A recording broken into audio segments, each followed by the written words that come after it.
So, Ye re-released Donda 2 on streaming platforms with a few tweaks and changes, and then this happens. Ye.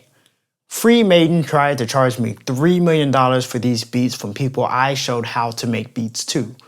Now he going to take down Donda 2. Managers, emoji. And then he took a screenshot of this. We did not and do not consent to the usage of any of our work for Donda 2 or any Ye project. He's owed us money for almost 3 years now, has refused to pay, yet keeps stealing our work. The unauthorized Donda 2 songs are Bugs, We Did It, 530, Lord Left, City of God, Brian, Broken Road, Get Lost, Too Easy, First Time. The lawyers are getting this taken down within the hour from free. That's like pretty much half the album.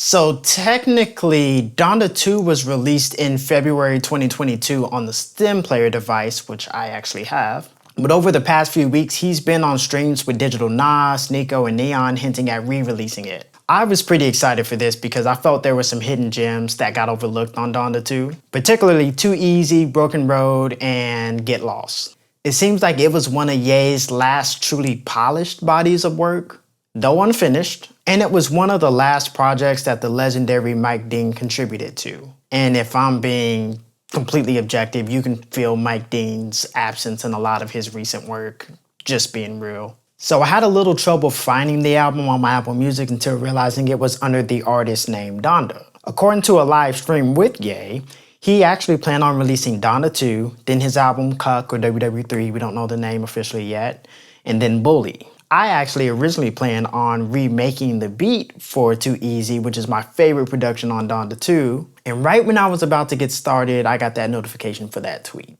So apparently the manager for some of the producers for half of the album are claiming Ye owes them money and that they do not give consent to release these songs. They also stated that their lawyer will have the songs taken down from streaming platforms within the hour. Now, as of this video, it's already been a few hours, so I don't know what the update is just yet. But the songs are still on there, but that can be liable to change at any minute. I notice a lot of people are in a panic and are just buying the album off of iTunes, so then technically you wouldn't be able to get it deleted. Which is smart, and that is something I actually encourage in general due to my own criticism of streaming platforms, but that'll be for a different video.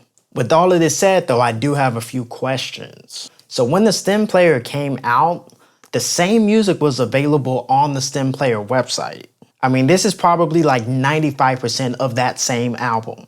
So I'm kind of curious how the producers weren't able to stop the release of the Stem Player, but are able to now for streaming. I mean, take City of Gods, that was on the album and that was released publicly with a music video, has over 30 million streams and is still on 504's YouTube channel.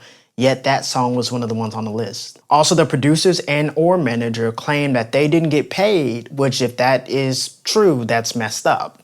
Especially if there was an agreement made, and that is why I've always thought Ye needed a Rich Paul character in his life. For those who don't know, Rich Paul is and has been LeBron's agent from day one and handles a majority of LeBron's business deals. This allows LeBron to focus on the game and his family while still being organized in any business endeavors he may want to pursue. And as much as I love Ye, for the last decade or so, he has been in desperate need of organization. From album releases being half finished or rushed to contract issues like this one, I believe that Ye needs someone on his side who he trusts to keep him focused on his craft and to help execute his vision as clearly and professionally as possible. Now, being an artist and producer myself, if he truly didn't pay them for what was agreed upon, then I get it, pay them.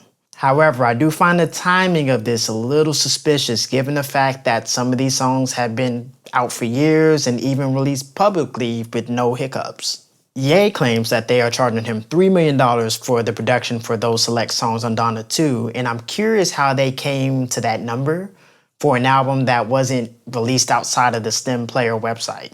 Are they taking into account the Stem Player sales itself?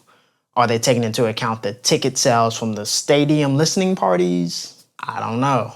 But that seems like a pretty absurd amount of money for an unfinished, unreleased project. Now, if I'm being honest, Yeezy seems like the last Ye album that was released on time when expected, in its entirety, with little to no controversy or mid-release changes to the album. But every single album after that seems to have experienced either legal issues, release pushbacks, or a complete overhaul of the album. Anyone remember Yandhi versus Jesus is King? Yeah. And quite frankly, it's exhausting. We still don't technically even have the Bully album yet. A lot of people tend to overlook a lot of Ye's antics and tweets because they could argue, hey, the music is good, we can separate the art from the artist, and we may not agree with everything he does or says, but the music is impactful enough to at least acknowledge it. But this is becoming more and more challenging over the last decade because of issues like this. At first, I thought it was just because of the type of deal he was signed to, and I put a lot of the blame on the record label themselves. But I believe either Jesus is King or Donda 1 was his last obligated release to the label, and he's been independent since then, yet we are still experiencing these setbacks with his releases.